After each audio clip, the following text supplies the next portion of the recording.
Hi, everyone. Welcome to our webinar for tonight. I see a lot of people are joining. If you would, as you're joining, make sure that your chat feature is for everyone. So just switch from host and panelist to everyone. And if you would, start by introducing yourself in the chat. Tell us your name and where you're joining us from.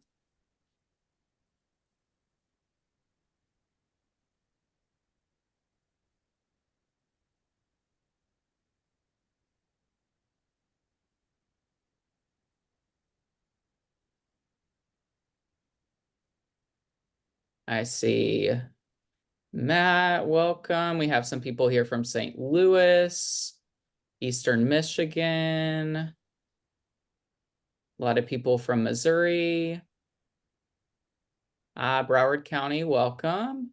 Williamsburg. Man, we're from all over tonight. That's great. We will give people just a moment to come on in. If you're joining us now, please make sure you have changed your setting from host and panelist to everyone so that you can communicate with everyone during the chat.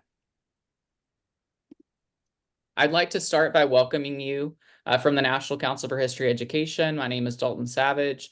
I'm an education coordinator with NCHE. I also have my colleague Shauna with me as well. Shauna is one of our education coordinators working in St. Louis, Missouri. I do believe that we have Kathleen Barker, who's on as well. She's joining us from our EPIC grant in Michigan. And then I also have my colleague Amy Allen. We are both co-founders of the Virginia Council for History Education, which we are a new state-affiliated council, which is, again, partnered with the Virginia Geographic Alliance. Thank you, Chris Bunin, who's going to be one of our speakers today. VGA partnered with NCHE and VCHE. And then we also have Anita Palmer with GIS Sect, who is going to be co-hosting this webinar with Chris. And I would also like to thank Esri for their contributions too. Again, what we'll make sure to do is in the chat, go ahead and introduce yourself, tell us where you're joining us from, and then just make sure that tonight you are able to interact in the chat. I know that Chris and Anita are very excited to get started. This webinar is The War Before Independence, Contextualizing the American Revolution, and other episodes of early U.S. history with web maps.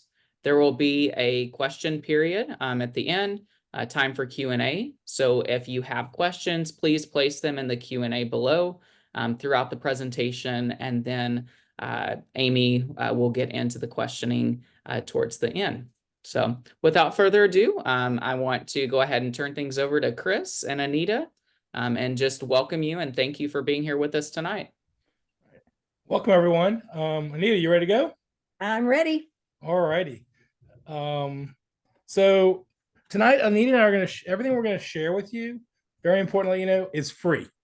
So the software we're going to share with you is provided by the Esri software company. It's free to all K-12 schools and to yourself. So just so you know, there is no cost with what we're going to share. Tonight, our goal is to share with you how easy it is to contextualize the geographic nature of historical events and episodes using web GIS and web maps. But before we get started, I want to share with you a quote shared by a pioneer in historical GIS, David Bodenhamer, who is the former executive director of the Polis Center at IUPUI in Indianapolis. And he was giving a keynote a number of years ago, where he stated that in history, we usually know when something happened with a high degree of certainty. We may have less precise knowledge of where it happened. I think that's the power of contextualizing things with maps and map features. The images in front of you on to the right are the trenches at Dien Bien Phu, which historically, if you understand, yeah. I'm not seeing your. You're not? No. Let me try a new share then. Thanks for bringing that up. That happened yesterday too, didn't it? Yeah, no worries. How about now? There you go. It's coming. All right. Is it coming through? There you go. You're on. Awesome. Okay. So again, the idea here is that when you show events on a map and you show the geographic nature, it adds more context and it leads to more questions, and new understandings. The images in front of you on the right is a picture of the trenches at Dien Bien Phu, which represented the 1954 fall of French Indochina. The GPS unit on the right shows an arrow of where I was standing when I took that picture. That geographic contextualization, when I brought it back to my classroom, led to so many more questions of where, why there, why did it happen there? So our hope tonight is to show you a number of maps that help you contextualize the events we typically teach in the U.S. history classroom, and hopefully you'll be excited about it and you'll use these resources in your classroom instruction. So tonight we're going to start with showing you how to contextualize the early moments of the American Revolution. This webinar is part of VGA's hashtag USVA 250 professional learning series, while we commemorate and reflect 250 years of United States independence. And so just to review a few events that have approached or are approaching the 250th year since it happened. For you academics, it's the semi-quincentennial. So say that 10 times. So this past summer, England's parliament passed the Coercive Acts.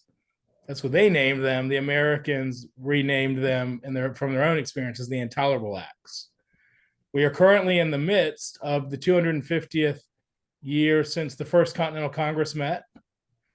Next March in Virginia, we'll remember Patrick Henry's "Give Me Liberty or Give Me Death" speech in St. John's Church in Richmond, Virginia. In April will be the first shots of the American Revolution at the battles of Lexington and Concord. Then in June, Battle of Bunker Hill.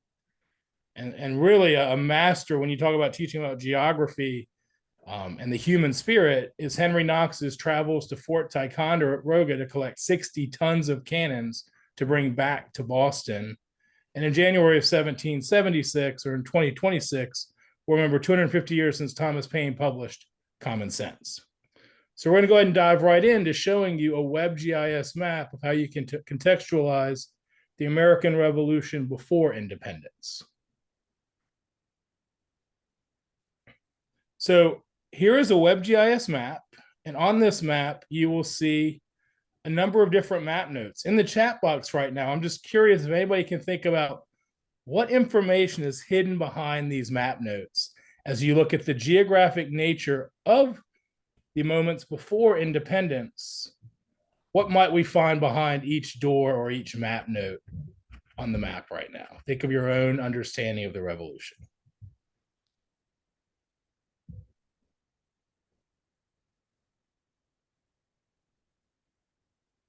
What events are hiding behind those map notes in Boston?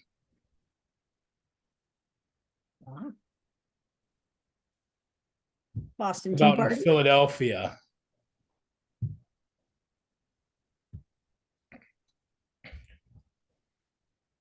So you brought up, Tina, the Boston Tea Party. So I'm going to take you through a little exploration of this map to show how we can geographically contextualize these notes, because right now we're looking at the map at a regional scale.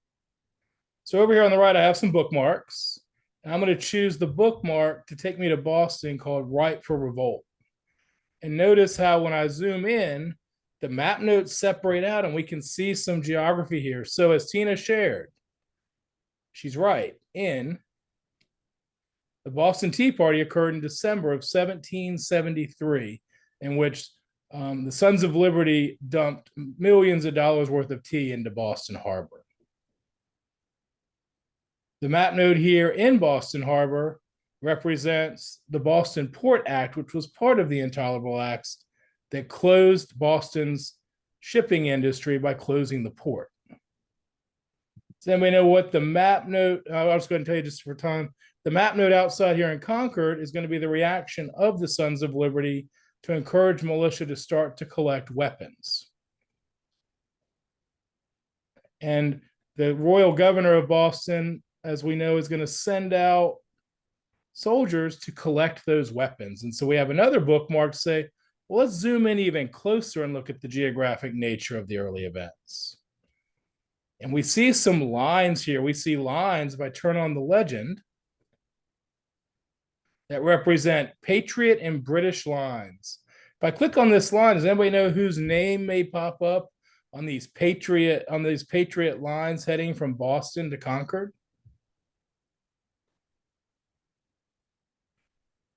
What famous son of liberty is going to represent that line to Concord? Revere. Thank you, Sarah. So she's right. This line represents Paul Revere. But this line represents William Dawes.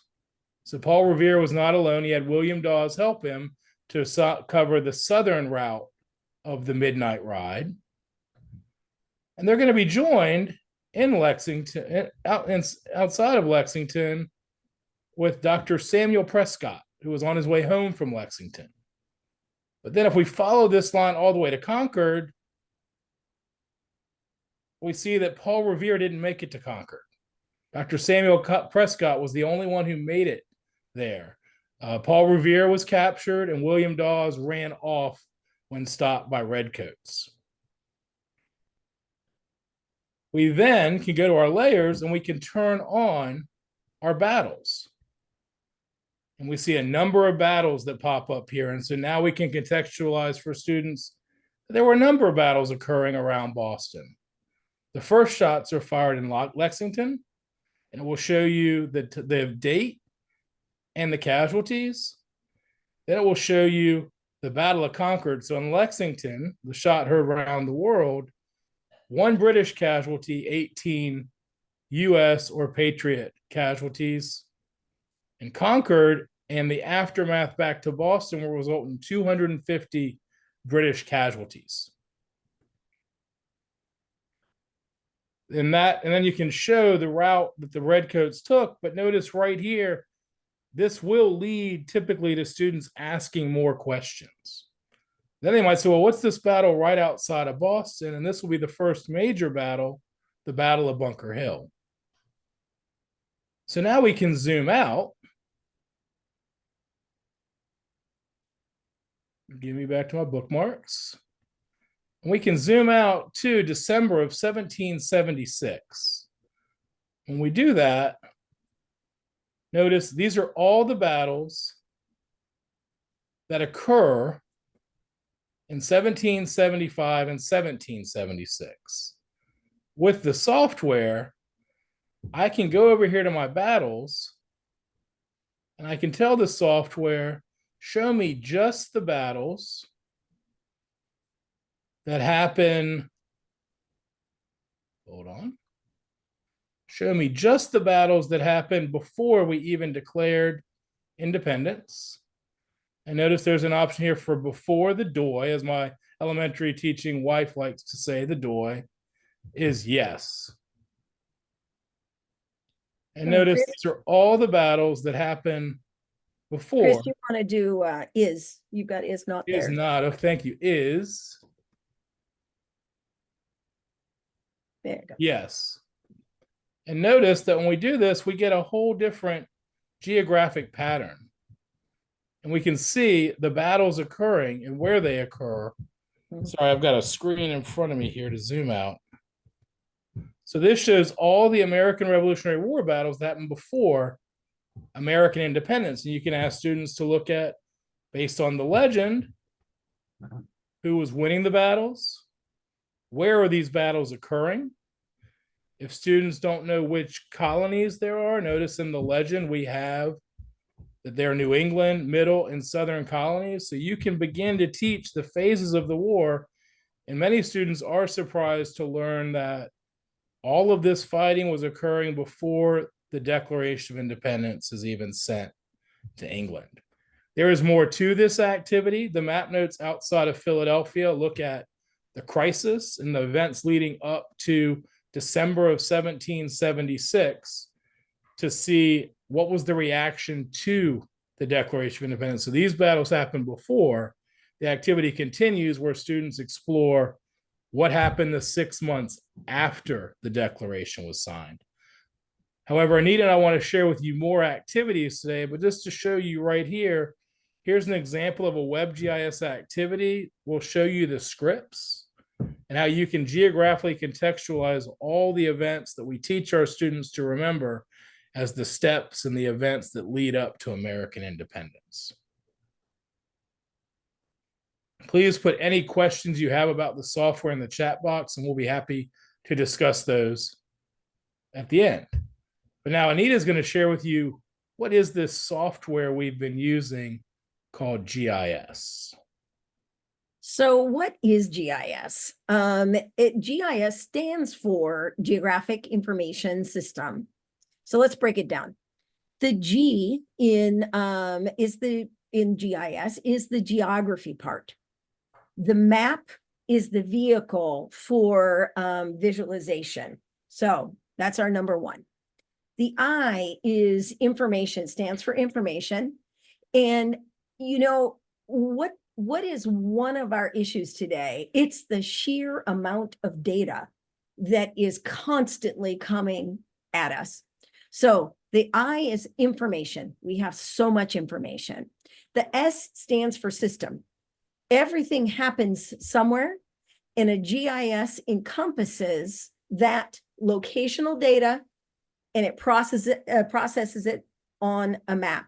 So geographic information systems is a computer system that analyzes and displays geographically referenced information. Back at you, Chris. Well, no, now I want you to explain, what does this image represent? We've got this system, Anita. What's this stack of squares over here on the right? All right. Well, the beauty of a GIS are the maps.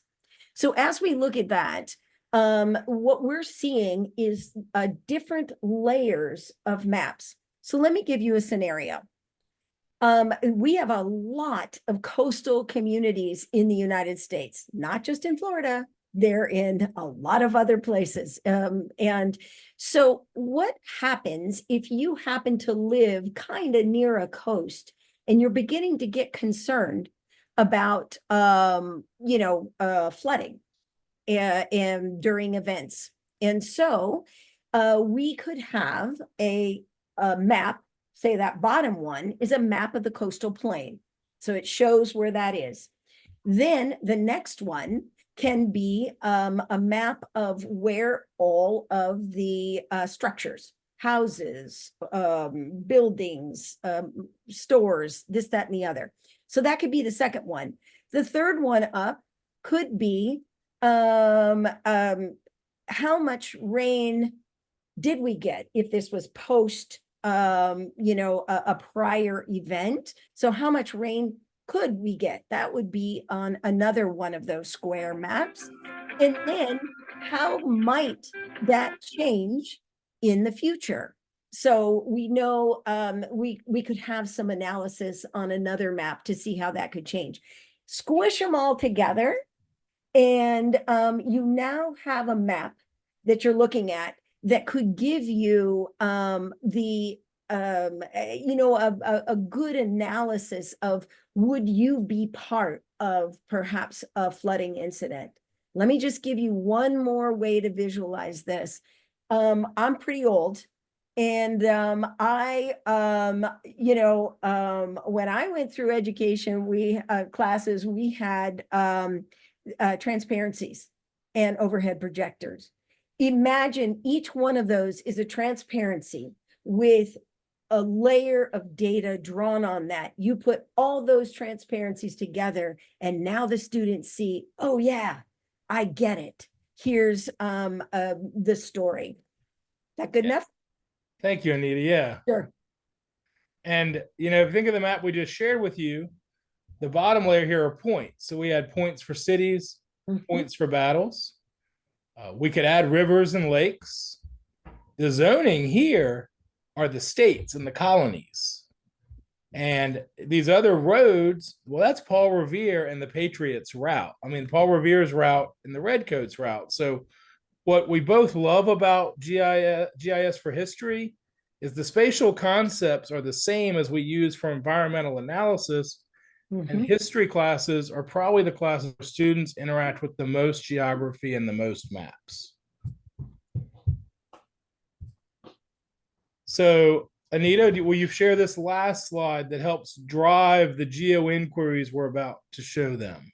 Absolutely. So the geographic inquiry model is used in education, business, everybody who uses a GIS, which is pretty much all industries and governments and many, many, many education institutions actually use the geographic inquiry model.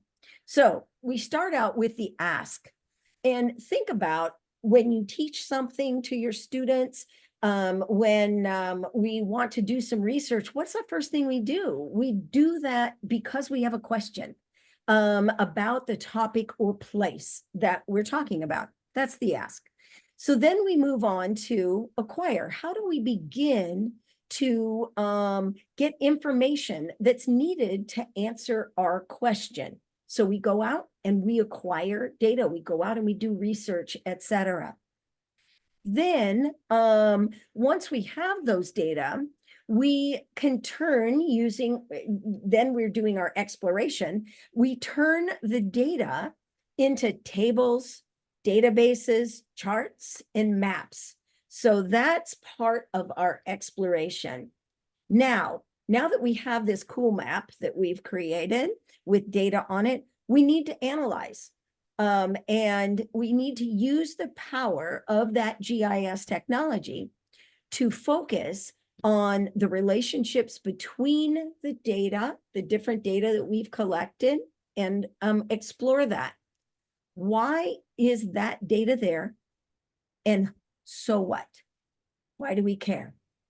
And finally, on the act part, is it going to do us any good to just do this and not share it, not go out and see if we can make a difference? So perhaps we might share our maps and data with others via a presentation. We could post it online. It won't be useful if it is not shared with others. That's the geo-inquiry process. Thanks. And so what we're going to share with you in a moment is a collection of geo inquiries. Before we do that, if this is your first dabble with using GIS, think about your purpose. Many people, most of my colleagues, they teach with GIS. They use these resources to enhance the instructional and learning experience. Other times, teachers will want to teach students some elements of creating or doing GIS mapping. So on the picture on the bottom here is a student who's exploring affordable housing in our community and creating maps for a presentation to a local council to show what's going on with property values in the Charlottesville, Albemarle County area where I live. So just keep in mind, am I teaching with GIS? Am I teaching GIS? And sometimes you'll find that you're doing both. What we want to share with you is as a reservoir of 150 activities known as geo inquiries. When the software was provided for free, a lot of classroom teachers were excited. However, there was the real question of, well, how can I use this really robust software to teach my content? And so Esri enlisted a number of educators and education and geography education professionals. Anita and I were part of this authorship team to create activities for 10 different content areas. And you will find that you can find these 15 to 20-minute activities designed from everything ranging from government and human geography to environmental science, world history, US history, and world geography. So one thing Anita and I want to let you know, though, is some activities that will fit for your classroom are not going to be in the content you teach. The beautiful thing about historical topics is there's a lot of cross-pollination and there's a lot of intersectionality between the topics. So we pulled out for early American history these 7 activities, and we put which collection you would want to go to find them. So in addition to the War Before Independence, there's a really great activity that explores the geographic nature of early European exploration and how dynamic it was. It really focuses on the Portuguese and Spanish competition to find a sea route to Asia from Europe. The Great Exchange, the 13 colonies, the Protestant Reformation, You Claim It, You Name It is in the Human Geography collection, and the March of Time looks at the growth of cities from 100 CE to present day. But Anita, I'm wondering, I look at all these, we don't have time to get through all 7 of these. Yeah. Is there one that stands out to you that think would be a great one to show them? Well, let's see. Chris, I think you should lead off with one of the earlier ones. Was it earlier European exploration? Well, I think Or the great. no, I think we were going to dive right into. Oh, that's You right. want to show the earlier European exploration? Let's do that real fast, and then we'll jump over to the Great Exchange. Okay. Okay. I like that idea. We're running good on time. All So right. what you will do, folks, when you want to get access a GeoInquiry activity, is you will go to the landing page that's provided, and then you'll see that it brings you to a library of topics. And the early European exploration one is here in world history. And then you will see that there are 2 levels of GeoInquiries. Level 1 is no requirement to have a login or what's known as an organizational account to be able to do GIS analysis. And then level 2 requires you to have a login so you can conduct some geospatial analysis. So I'm going to go ahead and click on early European exploration. Chris, can I jump in about that Yeah. analysis? Yeah. Because you're doing the level 1 activities, does it mean you're not doing any analysis? No, you are doing analysis. You just aren't doing analysis that burns credits in Esri's mind. You There can you go. do analysis. You can do very simple yet powerful analysis, similar to when I asked the map to not show all battles of 1775 and 1776, but please just extract for me and isolate those that happened before the Declaration of Independence. So when you click on a landing page for a GeoInquiry, here's what you get. You get a map, you get a teacher guide, and you get a student worksheet. You also get a guide on how to get started, and it shows you which social studies standards from the C3 framework the activity aligns to, and the learning outcomes. The teacher guide is a 2-page PDF that provides an overview of the activity, the link to the map you're going to use with the layers you'll need, and then you'll see a script that follows the GeoInquiry model that Anita just described to you. On the ACT part, the ACT is what do students do with the information. So it's not an ACT at the highest level, but it is inquiry, and it follows the geographic inquiry model. This script is designed for a teacher-led activity with 1 computer and presenting the map to the students. And it provides sample questions and answers. There's 2 reasons why it's only a 2-page PDF. 1, should the software change, Esri is committed to updating the activities. So that's one reason to keep it short. Number 2, Anita and I have met very few teachers that like to follow somebody else's script. So if you see questions that you would modify or you would do other things, these are published in Creative Commons. Have at it, modify them. If you are at a school with a 1-to-1 computer initiative, or you have access to a computer cart, if you go back to this landing page, you can open up a Google Doc student worksheet that includes the steps and the link to the map. You can make a copy of this and you can modify it and differentiate it for your classroom, your interests, and so forth. So know that there's a lot of flexibility to how you approach using these. So let's go ahead and just look at some things that you'll find in the early European exploration map and how it really supports not only world history, but US history.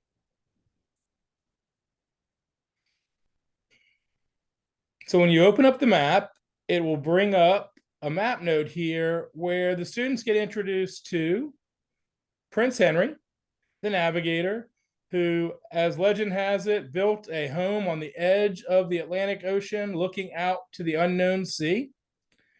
And by 1434, the furthest any European sailor had ever sailed was to this point known as Cape Bojador. Embedded in this is a Library of Congress primary source where you can ask students, why do you believe, based on this image, people hadn't gone further than Cape Bojador? And now you're bringing in some primary source analysis, and students can see what sailors and cartographers believed was in the unknown sea. Over here in our layers list, think of roads.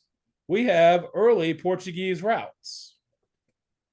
And this route here gives credit to the first Portuguese sailor who made it past Cape Bojador. And I'll just ask if anybody knows, you can put it in the chat box. But the beautiful thing as a teacher, if you don't know, just click here and it will tell you that it was Gilles in 1434. But then we can zoom out, or we can click on our bookmark. We can say, hey, zoom out to the southern route. And as we zoom in just a little bit, we will see that there's a route here for Bartholomew Diaz. And Bartholomew Diaz made it to this point in 1488. So now you can tell students it took 54 years. And then there's another map note here. And this map note will explain that Bartholomew Diaz named this point, which they might know as the Cape of Good Hope, but maybe they've never seen a picture of it. Here it is. And they'll find out that he originally named it hold on a second, let me see this, the Cabo das Tormentas, or the Cape of Storms. And the John II of Portugal said, we can't name it that. And he named it the Cape of Good Hope. So that shows early European exploration. But then if we click over here to the bookmarks and we go to the Western route, we see that it opens up the Atlantic Ocean. At that point, you can go to your layers and you can turn on show me the route of Spain's first voyage. And this brings up Christopher Columbus's first voyage. When you click, notice it will tell you what the year, 1492. But then when we click on show me all the routes that open up from 1493 to 1524, the students can get an idea of just how busy it becomes. And when you click on any of the Spanish lines here, there's embedded a graph. Give me a second to find it. Where are you? Hold on. Nope. I know it's here.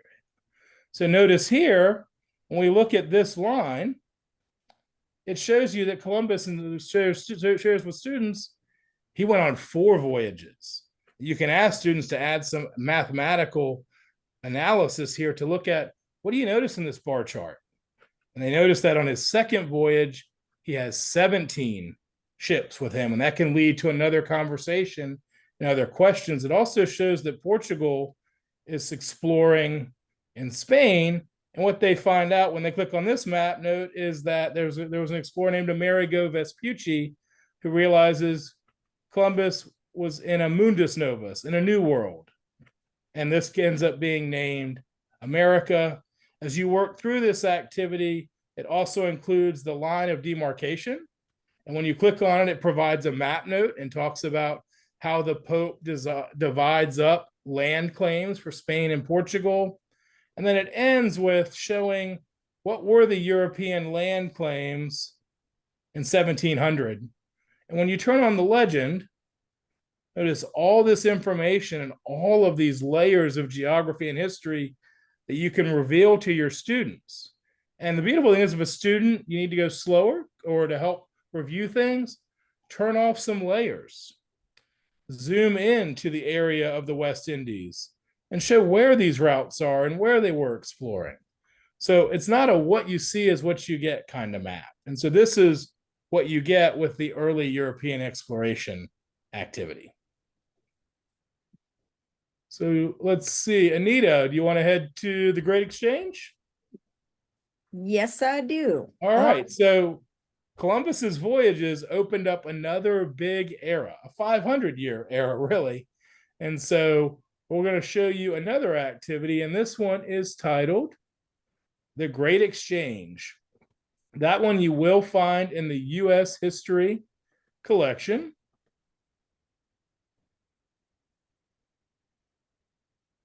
So I'll move back out. We'll go up a little bit, a level. We'll open up the U.S. History collection. Both Anita and I were joking yesterday as we were talking and preparing for this that we don't know why, but they placed the Great Exchange as number 15. We can't explain it. We just can tell you that you'll find it as the 15th event or activity in this collection. So we'll go ahead and open up the map. And Anita, All right. walk them through the Great Exchange GeoInquiry. All right. While that map is opening up, put in the chat, if you would, where in the world were potatoes first grown?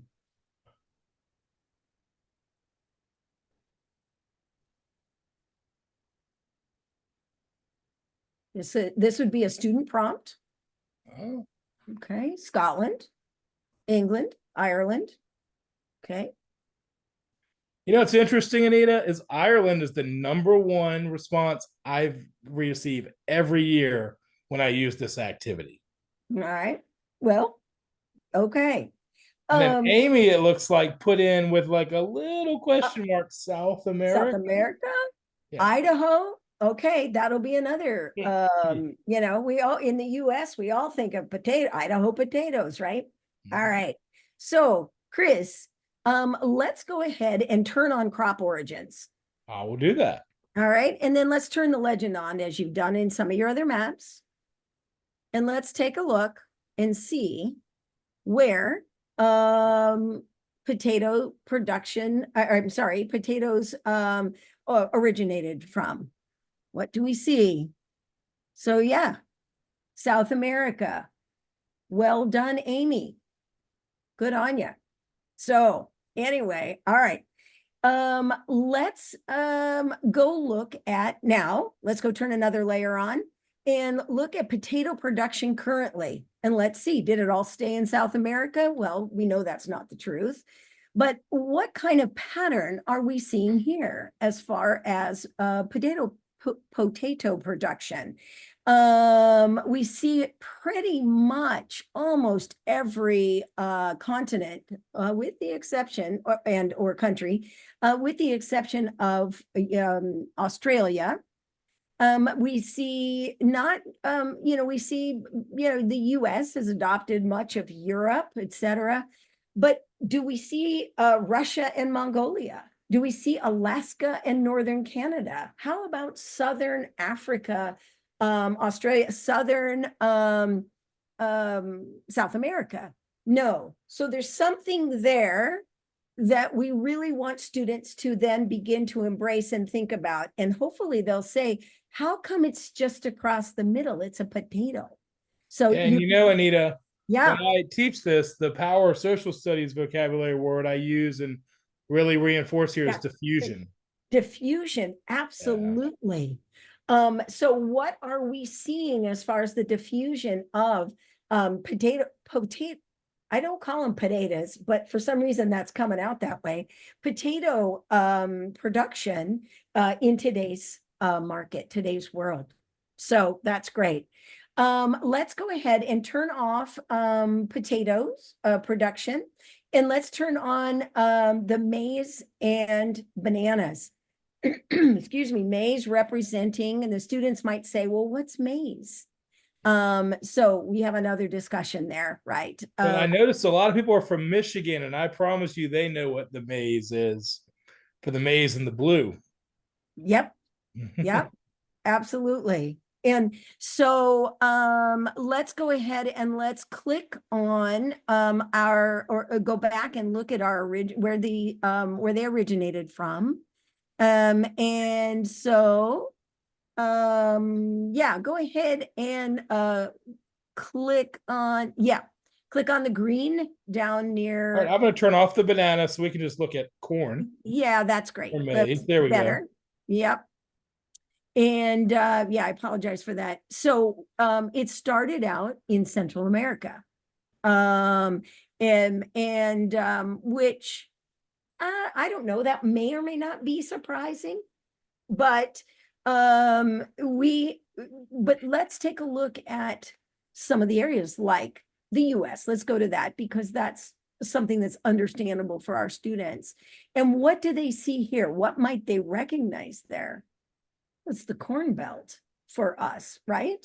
But you also see some other areas in the US, Central Valley in California. You see this area all along the coast, eastern coast. And so they can begin to explore areas that might not have made sense to them. So there's corn. How come corn can grow in Washington and Oregon?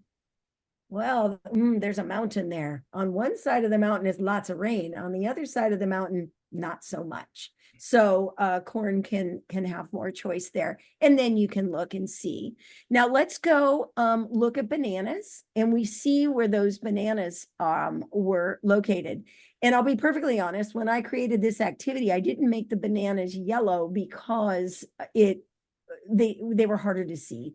So I went to orange. So forgive me, but in any case, and now I don't think the bananas are nearly as confusing, because when we buy bananas here, by the way, there is a place in Southern California, I just wanted to let you know, that actually we can get bananas from, and I ordered that through Farm Fresh. But it's very unusual. Most of our bananas we are getting along that equatorial region, right? And so students can really understand a bit more about bananas.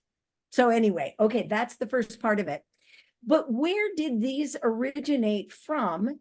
And so we told you, sorry, where they we've looked at that, where they've originated from and where they are today. But now let's Chris has turned on the old and the new world. And so we can see that the students can look at the legend. We don't need to worry about that because we understand the old and new world between us. And let's now turn on the Great Exchange. Now, starting from the Eastern circles, start with the center one, or that one, yeah. And what animals came from the old world and moved westward? Well, you see this: horses, cattle, pigs, sheep, goats, chickens. How did they get there? Most likely on the boats, right? Those were coming, those kind of domesticated. Same thing with these old world plants. You can kind of glance down and take a look at it. And Chris, when we were looking at this again, he's like, yeah, the Kentucky bluegrass. And that is one thing my students will often be surprised about is Kentucky bluegrass is from the old world. I'm like, it is. It's not ours. So anyway, and now you're using an indigenous name with the bluegrass, and it's an old world item. Yeah. And so now let's look at come the other direction from the new world. And I think this might, and you as teachers using, teaching this, I saw somebody that said, yeah, Kelly says, we teach this Columbian exchange and to the younger students. But they could be very surprised that the fact that plants were coming the other direction from the new world, right? Same thing with animals: turkeys, llamas, alpacas, guinea pigs. That's interesting. Now, what is the final piece that we was actually migrated that I don't think students maybe think about? Are these old world diseases: smallpox, measles, chickenpox, malaria, yellow fever, influenza, and the common cold? Yes, indeed. Those were brought from the old world to the new world. And now we have much of that. Obviously, we have inoculations, et cetera, from. But now what went the other direction disease-wise? Syphilis. Yeah. Okay, Chris, jump in. Yeah, and so to let you know, you're going to have a student, regardless of your grade level, probably regardless of your grade level, but definitely if you're a secondary teacher, and a student will ask, isn't syphilis a sexually transmitted disease? And my answer is always, yes, it is. And I'm like, but look at all these over here. And if a student still wants to have that conversation, I'm like, this is not health class. We just need you to understand the exchange of these diseases. And when you hear that 90% of the indigenous population succumb to disease, it wasn't just one disease. There were multiple diseases that today we are immune. Most people are immune to, that there wasn't no immunity to the new world at the time. Yeah. And so while this is a very simple activity, I can attest that it is a very dynamic activity for students. And the extension that I have to this activity that isn't tied to the geo inquiries is students then use some more complex GIS to digitally map out the ingredients of their favorite recipes. And we were able to see with their data where do the ingredients for our taste and palate come from. And they see just how global and how impactful this era was to food around the world. Absolutely. So I'm going to pass it back to you. And And you know, Anita, I think we're at a Yep. time Question? for Q&A. mhm. So I will tell you folks that a great extension to go from the Great Exchange is to the You Claim It, You Name It activity. It shows how place names vary around the Americas. So it allows students to analyze French toponyms in Eastern Canada, English toponyms in Eastern United States, Spanish and English toponyms in California, and connects to the Spanish missions that followed this period of European exploration. And then it ends with them looking at how complex the naming dynamics are when you look at the Caribbean islands, which to tie to that, as we're talking about the American Revolution, we often teach students about the 13 colonies, but in fact, there were 26 English colonies, with 13 being in the Caribbean itself. And so we encourage you to take the time to get to know these. A couple of last minute tips: test drive them first. Yeah. Don't go in cold. Adjust the instructions as you fit for your classroom. Perhaps you just bring the map up to help to assist with your presentation and you're just clicking and showing people things. The beautiful thing is, don't worry, you don't have to know everything. The information is embedded in the maps. And so, Anita, I know you're a big fan of history. Mhm. What's your final takeaway for this? What do you think is a key final takeaway that you would like the audience to know about the power of bringing these geo inquiries into the classroom? I think that they make history real. When you can manipulate might be not the right word, but when you can turn layers on and off, you can click on the map. You now are becoming, brought into history, and it's not something that's on a page. It's something that comes alive to them. And all of these collections and all of these history related activities just really expand the students' opportunity to fall in love with history. And that's why I love them. Yeah. You know, my thing for me is that I like is that it's not really history, it's histories. When we map this history, we're able to see that US history didn't happen in a vacuum. It happened while other histories were also occurring. And that really we're just part of the global pattern of these stories and these events. So Absolutely. We have no ownership. that's right. So think about in your content and your instruction, whether these things matter. If they do, use these activities: location, distance, direction, neighborhood, region, territory, the value of scale. And so thank you. And thank you, Anita, for joining me tonight. And it's always fun to work together. Absolutely. Thank you. Yeah, thank you both for hosting this for us. We really appreciate it. I'm a really big proponent of place-based learning, and that's not only always realistic for students to be able to do. And so I think this is a really great tool for bringing that to the classroom. And as you've mentioned in the chat, is completely free. So thank you for sharing this resource. So we had some questions in the chat as we went through, and a lot of those have already been answered. But at the very beginning, there was a question when you were doing the map with the Declaration of Independence battles, or pre-Declaration of Independence, I guess. And the question was, do you have to put these things in yourself, or do the how do these filters exist? And I kind of feel like as you went through the presentation, you explained that, but I wanted to acknowledge that question and give you a chance to tell us where these layers come from. Yeah, that's a good question. So as you notice, Anita shared that GIS is the map, the information, and the system. Well, here are the layers. When she showed you that stack, these are all the layers that were used to build this American Revolutionary War map. It's essentially the paper map that we look at. We've just taken the features and put them in separately. She also shared that you've got a table of information. So underneath this layer for battles, I have I'm able to show the table of all the information that we have about the battles. So we can see that we've got the name of the battle, the state that it happened in, what region it's in, who won the battle, and that who won the battle is driving the red or blue symbols on the map, the year that it occurred, the date that it occurred, should it show up for April of 1775, yes or no, and then you can go in and you can reclassify data, or somebody else can do it for you. And for this activity, we knew we wanted students to be able to see what happened before the declaration. So we quickly labeled the battles by before, after the Declaration of Independence. So then when I go over here to the filter, you do have to manually put in the filter, and the directions will tell you what the filter is. And there's also technical tips on the back. So when I click on the filter, I know that I'm working with the battles, and I can go in, and this list here is literally corresponds with the headers in the column. So what is it you want to base your filter on?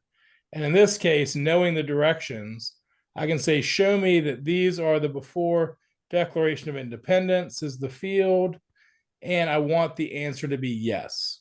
And then when I click apply, you see the other battles become hollow and the main ones become visible. So the short answer to this long explanation is yes, you have to plug in the filter, but you don't have to make the data. You can, but for the geo inquiries, there's also a lot of hidden data here that if you want to look at more patterns and things, you can.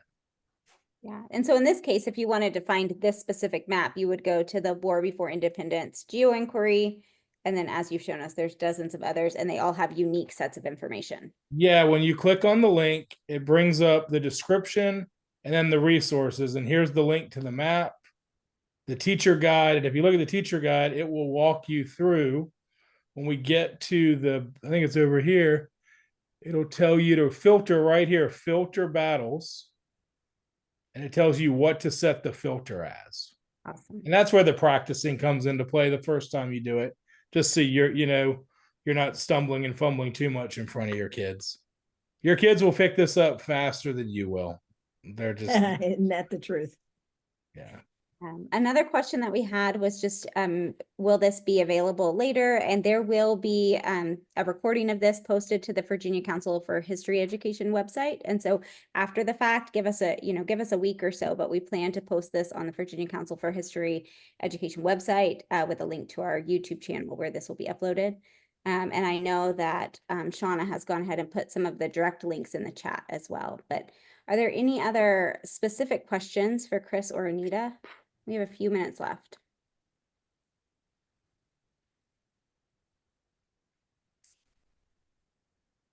There is an activity, Anita, you might know this. Is there an activity with the Dust Bowl? Yes, I created it. Okay.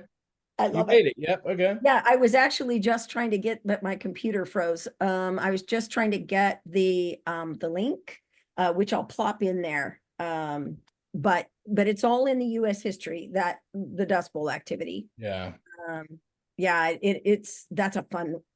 That's a really interesting one. It's funny that you say that, Anita, because it's the same thing when it's like, hey, we're going to map hurricanes, and GIS people are like, that's fun. And there's nothing fun about hurricanes. No. But the data is so valuable and so Mhm. rich that's what makes it interesting. Yeah, I know what you're saying. Yeah. Yeah, the students just get so involved.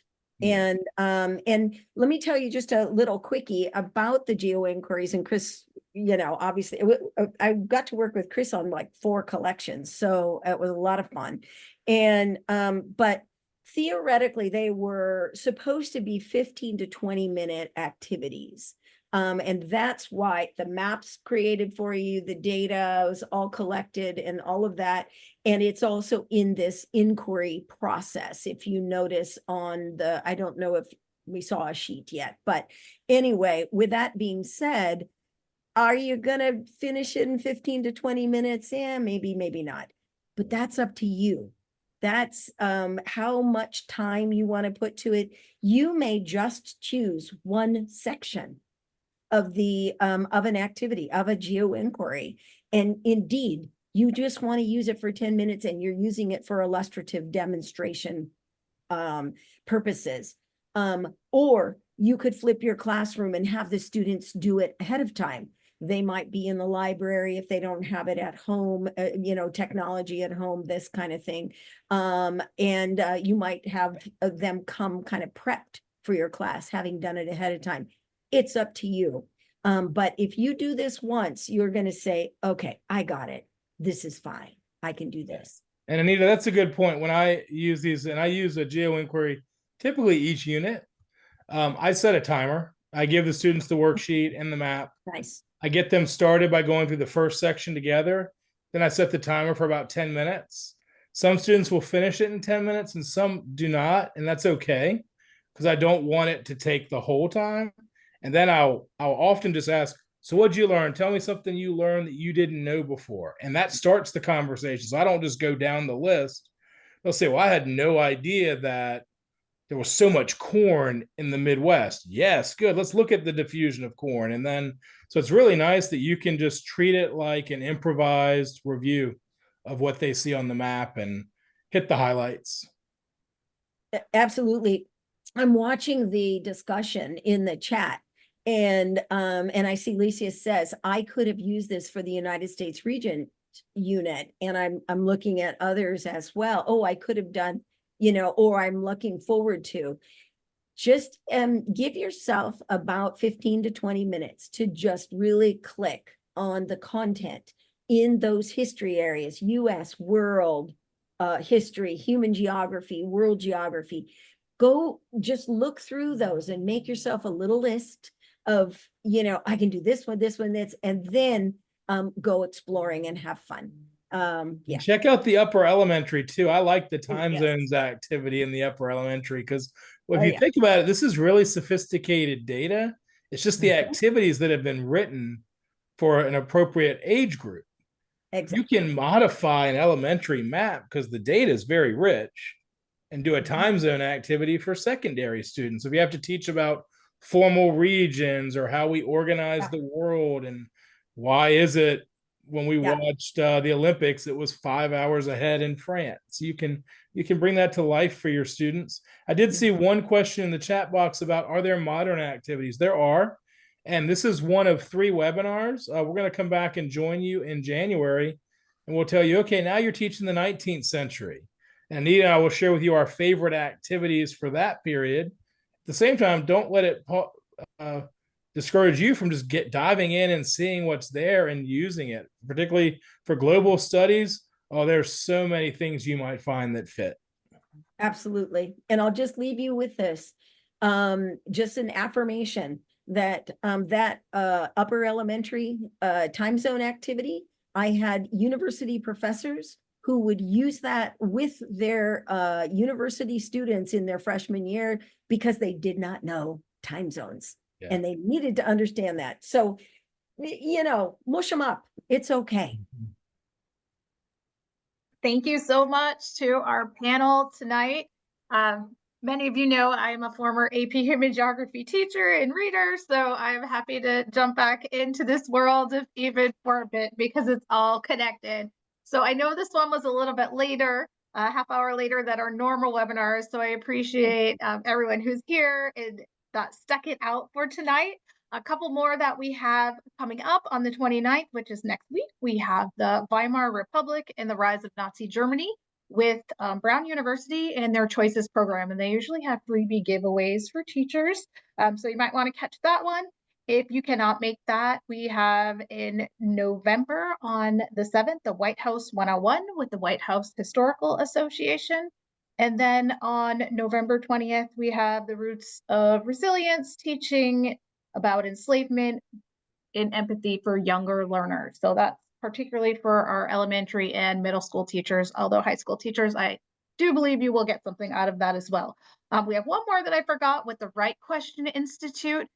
Some of you have already done that training. If you've been with Grants for Us for a few years, that's a fabulous training to teach students how to ask critical questions.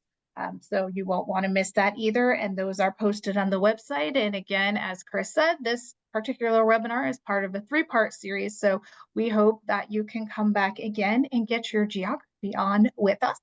Before you log out tonight, if you could, you will see a survey pop up on your screen, and just take a moment to do that. It takes about 30 seconds, but it helps us to get better and gives us the data that we need to secure more funding to make webinars like this happen. So thanks again, everyone. We'll hang out for a few minutes if you have any questions. Otherwise, you are free to go and have a great night.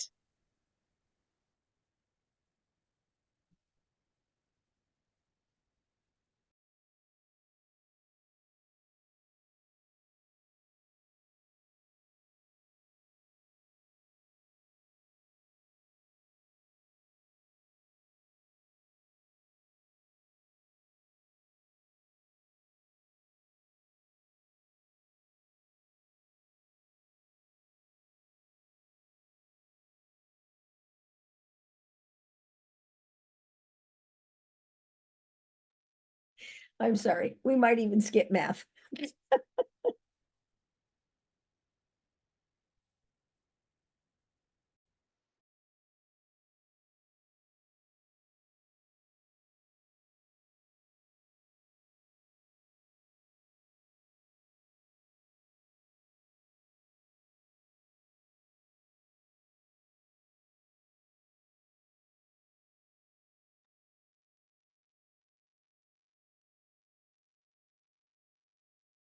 Thank you so much, everyone. We appreciate this. This was rapid fire, so much great information.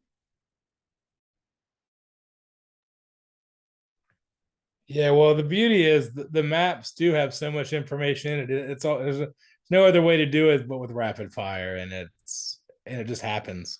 I love it. Yeah, I'm a map nerd. you can get lost in these. I mean it. You can just and the beautiful thing is too, as Anita shared, we'd have to do it in a whole different ways. You can take you could take the Great Exchange, the European exploration, 13 colonies, and you claim it, you name it, and you could just blend different layers together and create your own unique map. Like it's not I'm just going to answer you're the stuck with question this map. in the chat. Sorry, Chris. You won't see the survey until you log out. So it will pop up right when you log out. So that's all right, Sean. I was just saying that you can mash these up, as she was saying, and choose the layers you want and customize your own map, because you're like, I don't have time to do 3 or 4 of these. I have time to do one really rich, nice, powerful coverage of a lot of stuff. As long as you know how to grab the layers and put them into a map, you can do it. Thanks, Frank. Anybody else have any questions before we head out? No. Yeah, you can go down a rabbit hole for sure with these maps, but they're fun to play with.